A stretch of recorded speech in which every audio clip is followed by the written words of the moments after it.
सबसे महत्वपूर्ण जो प्रश्न ईवीएम वाला वो नहीं था और हमने इसमें बहुत पुरजोर तरीके से हमारा रुख रखा है, हमारा पक्ष रखा है कि ईवीएम में पहली बात तो आपको पता है कांग्रेस का ही नहीं, लगभग 70% पार्टियां जो है राजनीतिक इस देश में राष्ट्रीय या प्रादेशिक, उनका मत है कि पूर्णतः जल्द से जल्द फिजिकल बैलेट, कागजी बैलेट होना चाहिए। हमने कहा सबसे पहले कि न्यूनतम 30% ईवीएम मशीनों को जिनसे वीवीपीएटी निकलता है उसको सैंपल चेक, फिजिकल बैलेट या जो कागजी ट्रेल निकलता है उसका तालमेल करना चाहिए ईवीएम के रिकॉर्ड से। अभी बहुत कम प्रतिशत किया जाता है, न्यूनतम 30% EVM should be checked as a sample check. जहां रुपये का एक दंगा नाच हो रहा है चुनावों में, वहां पर राजनीतिक पार्टी के खर्चे के ऊपर कोई सीलिंग लिमिट प्रतिबंध होना चाहिए कि नहीं, ये बहुत महत्वपूर्ण मुद्दा है।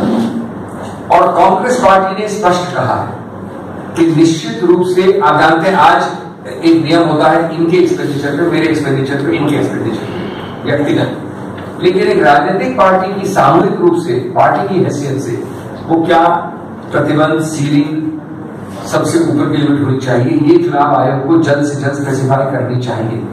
तीसरी बात कहना चाहता हूं ईवीएम और ये खर्चे की लिमिट के बारे में। बीजेपी एक बहुत स्पष्ट पार्टी थी जो अकेली खड़ी थी आज चुनाव आयोग की मीटिंग में। बीजेपी के साथ उनके कुछ एलआई जरूर थे, एनडीए जरूर थे, लेकिन 70% से ज्यादा पार्टियों ने कांग्रेस के इन दोनों प्रस्तावों का भरपूर समर्थन किया है।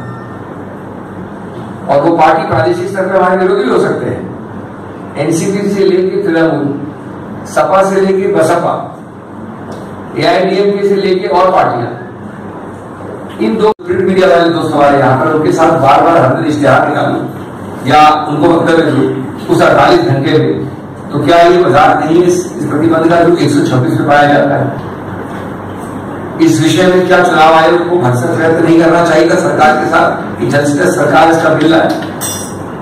तो ये सब जो लूपहोल्स हैं, ये सब जो कई डिफिशिएंसीज पाई गई हैं, जिनको आप डिफरेंटली एबल्ड कहते हैं, उन लोगों के विषय में हर प्रकार की सहूलियतें देनी चाहिए।